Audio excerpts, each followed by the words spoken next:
नमस्कार, उत्तराखंड समाचार में आपका स्वागत है। आइए जानते हैं उत्तराखंड की तमाम बड़ी खबरों को। उससे पहले यदि आपने चैनल को सब्सक्राइब नहीं किया है तो सब्सक्राइब करके वीडियो को लाइक कर दें। तो चलिए शुरू करते हैं। डीजीपी दीपम सेठ ने बताई प्राथमिकताएं, कानून व्यवस्था और साइबर क्राइम पर रहेगा फोकस। उत्तराखंड के नवनियुक्त डीजीपी दीपम सेठ ने प्रदेश में कानून व्यवस्था, ट्रैफिक और साइबर क्राइम पर विशेष फोकस की बात कही है। पद संभालने के बाद उन्होंने पुलिस मुख्यालय में अधिकारियों के साथ मंथन किया। डीजीपी ने कहा कि राज्य में बदमाशों के खिलाफ अभियान तेज किया जाएगा और सत्यापन कार्यक्रमों को भी गति दी जाएगी। साइबर अपराध को बड़ी चुनौती मानते हुए उन्होंने इससे निपटने के लिए ठोस योजना बनाने की बात कही। पुलिस कार्यप्रणाली में जरूरी बदलाव के संकेत भी दिए गए। डीजीपी ने यह भी कहा कि पुलिस हर चुनौती के लिए तैयार है और प्रदेश में शांति व्यवस्था बनाए रखना उनकी प्राथमिकता होगी। उत्तराखंड सचिवालय में बड़े फेरबदल, 6 जॉइंट सेक्रेटरी समेत कई अधिकारियों के विभाग बदले। उत्तराखंड सचिवालय में सोमवार को बड़ा प्रशासनिक फेरबदल किया गया। 6 जॉइंट सेक्रेटरी समेत कई डिप्टी और अंडर सेक्रेटरी अधिकारियों की जिम्मेदारियों में बदलाव हुआ है। सुनील सिन्हा को राजस्व विभाग का अतिरिक्त प्रभार दिया गया है, जबकि भूपेंद्र बोरा को परिवहन विभाग सौंपा गया। विक्रम सिंह यादव अब वन विभाग की जिम्मेदारी देखेंगे। हाल ही में प्रमोट हुए सत्य प्रकाश को उच्च शिक्षा और तकनीकी शिक्षा का दायित्व सौंपा गया है। ये बदलाव लंबे समय से चर्चा में थे। सचिवालय प्रशासन ने अनुमोदन के बाद आदेश जारी कर दिया। अधिकारियों को नई जिम्मेदारियों के साथ अपने विभागों में बेहतर परिणाम लाने की उम्मीद जताई जा रही है। पुलिस भर्ती आयु सीमा में छूट को लेकर प्रदर्शन, बेरोजगार संघ का सचिवालय कूच। उत्तराखंड पुलिस कांस्टेबल भर्ती में आयु सीमा में छूट की मांग को लेकर आज उत्तराखंड बेरोजगार संघ ने सचिवालय कूच किया। प्रदर्शनकारी युवाओं ने परेड ग्राउंड से जुलूस निकाला, लेकिन पुलिस ने सचिवालय से पहले उन्हें रोक दिया। नाराज युवाओं ने नारेबाजी की और सड़क पर धरना दिया। संघ ने महिलाओं के लिए अतिरिक्त पद जोड़ने और लंबित भर्तियों को पूरा करने की मांग की। उपाध्यक्ष राम कंडवाल ने सरकार पर केवल आश्वासन देने का आरोप लगाया। संघ ने वन आरक्षी भर्ती की वेटिंग लिस्ट और यूपीसीएल जैसी रुकी हुई भर्तियों को जल्द पूरा करने की अपील की। युवाओं ने वार्ता के जरिए समाधान निकालने की उम्मीद जताई है। सड़क हादसे में यूकेरी नेता त्रिवेंद्र पंवार की मौत, कांग्रेस ने सरकार को घेरा। उत्तराखंड क्रांति दल के वरिष्ठ नेता त्रिवेंद्र पंवार की सड़क हादसे में मृत्यु के बाद कांग्रेस ने सरकार और पुलिस प्रशासन को आड़े हाथों लिया है। कांग्रेस उपाध्यक्ष सूर्यकांत धस्माना ने हादसे को सरकार की नाकामी बताया। ऋषिकेश में देर रात हुए हादसे में त्रिवेंद्र पंवार समेत 3 लोगों की मौत हुई। धस्माना ने इसे प्रदेश की जमीनी राजनीति के लिए बड़ा नुकसान करार दिया। मुख्यमंत्री पुष्कर सिंह धामी ने हादसे पर शोक जताया और दिवंगत आत्माओं के परिवारों को सांत्वना दी। कांग्रेस ने सड़क हादसों को रोकने के लिए ठोस कदम उठाने और प्रशासनिक व्यवस्था में सुधार की मांग की है। टिहरी में 78 साल बाद 28 गांवों को मिलेगा सड़क कनेक्टिविटी, पीएमजीएसवाई से होगा निर्माण। प्रधानमंत्री ग्रामीण सड़क योजना पीएमजीएसवाई के तहत टिहरी जनपद के 28 गांवों को सड़क से जोड़ा जाएगा, जो अब तक सड़कों से अछूते थे। देवप्रयाग और कीर्तनगढ़ ब्लॉक्स में स्थित इन गांवों के लिए योजना तैयार की जा रही है, जिससे ग्रामीणों का सपना पूरा होगा।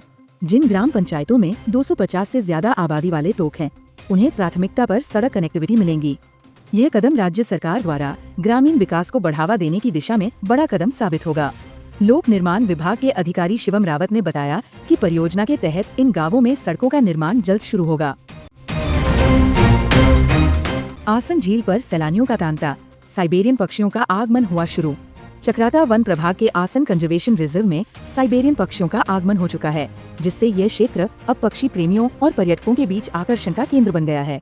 अक्टूबर महीने से शुरू हुआ पक्षियों का ये सिलसिला मार्च तक जारी रहेगा। पक्षी विशेषज्ञ प्रदीप सक्सेना ने बताया कि इन पक्षियों की संख्या करीब 6000 तक पहुँच सकती है, जो हर साल लगभग 16,000 किलोमीटर का सफर तय कर यहाँ पहुँचते हैं। पर्यटक इन विदेशी पक्षियों का दीदार करने के लिए आसन झील पहुंच रहे हैं और इस क्षेत्र को एक प्रमुख पर्यटन स्थल बनाने की आवश्यकता पर जोर दिया जा रहा है। केदारनाथ उपचुनाव में हार पर कांग्रेस का दर्द, बीजेपी पर लगाया सत्ता के दुरुपयोग का आरोप। केदारनाथ विधानसभा उपचुनाव में कांग्रेस की हार पर पार्टी के प्रदेश उपाध्यक्ष वीरेंद्र रावत ने बीजेपी पर गंभीर आरोप लगाए हैं। रावत का कहना है कि बीजेपी ने सत्ता का दुरुपयोग कर इस चुनाव में जीत हासिल की। उन्होंने ये भी कहा कि कांग्रेस ने केदारनाथ में मजबूती के साथ चुनाव लड़ा, लेकिन सत्ता के गलत इस्तेमाल के कारण बीजेपी ने जीत हासिल की। उन्होंने झारखंड विधानसभा चुनाव में हेमंत सोरेन की जीत को भी केंद्रीय सरकार के खिलाफ एक बड़ी जीत बताया। इस हार के बाद कांग्रेस ने चुनावी रणनीति पर पुनर्विचार की जरूरत महसूस की है। उत्तराखंड में पाठ्यक्रम में होगा मानव वन्य जीव संघर्ष का अध्याय, बच्चों को मिलेगा बचाव का ज्ञान। उत्तराखंड में मानव वन्य जीव संघर्ष को कम करने के लिए नए पाठ्यक्रम में मानव वन्य जीव संघर्ष के बारे में विशेष जानकारी शामिल की जाएगी। पौड़ी जनपद में गुलदार के हमलों को देखते हुए ये कदम उठाया गया है। जिलाधिकारी डॉक्टर आशीष चौहान ने बताया कि इस पाठ्यक्रम में बच्चों को वन्य जीवों के हमलों से बचाव के उपायों के बारे में बताया जाएगा। गढ़वाल वन प्रभाग के अधिकारी स्वप्निल अनिरुद्ध ने कहा कि ये पाठ्यक्रम बच्चों को उनकी सुरक्षा के लिए जरूरी कदम उठाने में मदद करेगा। इससे मानव और वन्य जीवों के बीच संघर्ष कम होगा और बच्चों को सुरक्षित रखने में मदद मिलेगी। महिला और प्रेमी पर बेटे के धर्म परिवर्तन का आरोप, पति ने की शिकायत। रुद्रपुर में एक हैरान करने वाली घटना सामने आई है। एक पति ने अपनी पत्नी और उसके प्रेमी पर अपने बेटे का धर्म परिवर्तन कराने का आरोप लगाया है। पीड़ित का कहना है कि उसकी पत्नी नकदी, दस्तावेज और ज्वेलरी लेकर भाग गई है। मामले की तहरीर पर पुलिस ने पत्नी और उसके प्रेमी के खिलाफ मुकदमा दर्ज किया है। आरोप है कि पत्नी ने परिवार के दबाव में बेटे का धर्म बदलवाया और बाद में पति से माफी मांगने आई। पुलिस ने आरोपी पत्नी को गिरफ्तार कर लिया, जबकि प्रेमी फरार है। मामले की जांच जारी है। रिटायर्ड फौजी की गोलीबारी से अस्पताल में मच गया हड़कंप। नैनीताल के रामगढ़ में स्थित स्व रामदत्त जोशी संयुक्त चिकित्सालय में एक रिटायर्ड फौजी ने गोली चला दी, जिससे अस्पताल में हड़कंप मच गया। घटना उस समय हुई जब फौजी मनोज गिरी डॉक्टरों और स्टाफ के साथ उपचार को लेकर बहस कर रहे थे। गुस्से में आकर उन्होंने अपनी लाइसेंसी रिवॉल्वर से अस्पताल परिसर में हवाई फायर किया। गोली की आवाज सुनकर डॉक्टर और स्टाफ घबरा गए। अस्पताल प्रबंधक ने पुलिस को तहरीर दी, जिसके बाद फौजी के खिलाफ मुकदमा दर्ज कर गिरफ्तार किया गया। मामले में कोर्ट में पेशी की प्रक्रिया जारी है। उत्तराखंड में जल स्रोतों पर संकट, 206 नदियां सूखने के कगार पर। उत्तराखंड में जल स्रोतों की स्थिति गंभीर होती जा रही है। 206 नदियां और गदेरे सूखने के कगार पर है। जलवायु परिवर्तन और मानवीय दखल के कारण ये संकट और भी बढ़ गया है। स्प्रिंग एंड रिजुविनेशन अथॉरिटी सारा की टीम ने बताया कि प्रदेश के 5,428 जल स्रोतों में से 288 स्रोतों का पानी 50% से भी कम रह गया है। यदि जल्द ही कोई कदम नहीं उठाया गया तो इनका अस्तित्व संकट में पड़ सकता है। सारा ने 5 नदियों को पुनर्जीवित करने के लिए पायलट प्रोजेक्ट तैयार किया है। इस दिशा में NIH और IIT रुड़की को अध्ययन का काम सौंपा गया है। हिमालय में बढ़ता तापमान, जलवायु परिवर्तन से बिगड़ रही स्थिति। हिमालय क्षेत्र में जलवायु परिवर्तन के कारण तापमान में अप्रत्याशित वृद्धि हो रही है। पिछले 150 वर्षों में जितना तापमान बढ़ा है, उससे ज्यादा वृद्धि हिमालय और तिब्बत में देखी गई है। इस बदलाव का असर नदियों पर भी पड़ा है। हल्द्वानी, रामनगर और अल्मोड़ा में नदियों के जलस्तर में गिरावट आई है, जिससे पेयजल और सिंचाई के संकट का सामना करना पड़ रहा है। विशेषज्ञों का कहना है कि ये स्थिति अगर जारी रही तो पहाड़ों में और भी भूस्खलन और जल स्रोतों का संकट गहरा सकता है, जिससे प्रदेश में भारी संकट आ सकता है। भाजपा केदारनाथ उपचुनाव की जीत के बाद विपक्षी दुर्गों को भेदने की रणनीति तैयार। भाजपा ने केदारनाथ विधानसभा उपचुनाव में जीत हासिल कर विपक्ष के दुर्गों को भेदने की अपनी रणनीति पर काम करना शुरू कर दिया है। पार्टी के रणनीतिकारों का दावा है कि केदारनाथ में अपनाई गई व्यू रचना आगामी चुनावों में विपक्ष के अजेय किलों को ध्वस्त करने में सक्षम साबित होगी। पार्टी ने हर बूथ पर चुनावी कार्यकर्ताओं की एक मजबूत टीम तैयार की थी और मुख्यमंत्री धामी ने व्यक्तिगत रूप से समस्याओं का समाधान किया। आगामी निकाय और पंचायत चुनावों के साथ ही भाजपा 2027 के विधानसभा चुनाव की भी तैयारी कर रही है। उत्तराखंड के बुग्यालों के संरक्षण के लिए SOP तैयार करेगी वन विभाग। उत्तराखंड के बुग्यालों के संरक्षण के लिए वन विभाग जल्द ही एक मानक संचालन प्रक्रिया SOP तैयार करेगा। राज्य के प्रमुख वन संरक्षक डॉक्टर धनंजय मोहन ने जानकारी दी कि दयारा बुग्याल सहित अन्य बुग्यालों में भूस्खलन और भूधंसाव को रोकने के लिए ये पहल की जा रही है। विभाग का उद्देश्य इन संवेदनशील क्षेत्रों में जैविक दबाव को कम करना और पारिस्थितिकी को संरक्षित करना है। इसके अलावा वन विभाग आगामी वनाग्नि सीजन के लिए भी तैयारी शुरू कर रहा है। जल्द ही विभाग बुग्यालों के संरक्षण की दिशा में आवश्यक कदम उठाएगा। मुख्यमंत्री धामी ने साबरमती रिपोर्ट फिल्म को उत्तराखंड में टैक्स फ्री करने का किया ऐलान। उत्तराखंड के मुख्यमंत्री पुष्कर सिंह धामी ने रविवार को हाथी बड़कला स्थित मॉल में आयोजित एक कार्यक्रम में फिल्म साबरमती रिपोर्ट को राज्य में टैक्स फ्री करने की घोषणा की। यह फिल्म 2002 में गोधरा में साबरमती एक्सप्रेस में लगी आग की घटना पर आधारित है। सीएम ने ये भी कहा कि ये फिल्म समाज में संवेदनशीलता और सच्चाई को उजागर करती है। इस दौरान अभिनेता विक्रांत मैसी ने मुख्यमंत्री से मुलाकात की और फिल्म के बारे में चर्चा की। कार्यक्रम में कैबिनेट मंत्री प्रेमचंद अग्रवाल, राज्यसभा सांसद महेंद्र भट्ट सहित अन्य नेता भी मौजूद थे।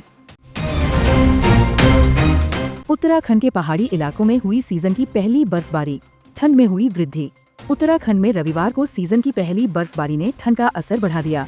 ऊंचाई वाले क्षेत्रों में बर्फबारी से तापमान में गिरावट आई, जबकि मैदानी इलाकों में कोहरे और ठंडी हवाओं के कारण भी तापमान में कमी दर्ज की गई। मौसम विज्ञान केंद्र के मुताबिक इस सप्ताह राज्य भर में मौसम शुष्क रहेगा। देहरादून का अधिकतम तापमान 26.6 डिग्री सेल्सियस दर्ज किया गया है।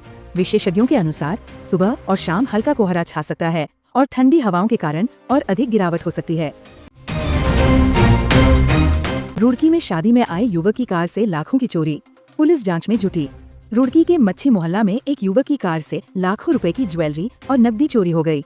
युवक शादी समारोह में शामिल होने के बाद अपनी कार में बैग लेने गया तो उसने देखा कि कार का शीशा टूटा हुआ है और अंदर रखे 30,000 रुपए और 5 लाख रुपए के जेवर गायब थे। घटना की जानकारी मिलते ही पुलिस मौके पर पहुंची और मामले की जांच शुरू कर दी है। पुलिस के मुताबिक आरोपियों की तलाश जारी है और जल्द ही उन्हें पकड़ लिया जाएगा। हरिद्वार में भू कानून उल्लंघन मामले में प्रशासन की जांच तेज, कार्रवाई की तैयारी। उत्तराखंड में भू कानून उल्लंघन के मामलों में तेजी से खुलासे हो रहे हैं, खासकर हरिद्वार जिले में। प्रशासन की जांच में सामने आया कि फैक्ट्री के लिए खरीदी गई जमीनों पर कॉलोनी काटी गई है। उदाहरण स्वरूप देवपुरा इलाके में 2007 में एक व्यापारी ने फैक्ट्री के लिए जमीन ली, लेकिन वहां कॉलोनी बनाई गई। इसी तरह के अन्य मामलों की भी जांच चल रही है। जिला प्रशासन ने इन मामलों में मुकदमा दर्ज करने की प्रक्रिया शुरू कर दी है। कुमाऊं मंडल में भी अवैध भूमि खरीदी के 100 से अधिक मामले सामने आए हैं। सोने और चांदी की कीमतों में गिरावट, सोना 1,000 रुपए सस्ता। सराफा बाजार में सोमवार को सोने और चांदी की कीमतों में गिरावट देखने को मिली। सोना 1,000 रुपए सस्ता होकर 79,400 रुपए प्रति 10 ग्राम पर पहुंच गया। पिछले सत्र में सोने का भाव 80,400 रुपए प्रति 10 ग्राम था। चांदी की कीमत भी 1,600 रुपए घटकर 91,700 रुपए प्रति किलोग्राम हो गई। वैश्विक बाजार में कमजोर रुख के कारण कीमतों में ये गिरावट आई। एक्सपर्ट्स के मुताबिक सोने की कीमत 76,500 रुपए तक गिर सकती है। प्यारे दर्शकों, ये थी आज की प्रमुख खबरें। न्यूज़ पसंद आई हो तो वीडियो को लाइक और शेयर जरूर करें और चैनल को सब्सक्राइब नहीं किया है तो सब्सक्राइब भी कर लें। नमस्कार।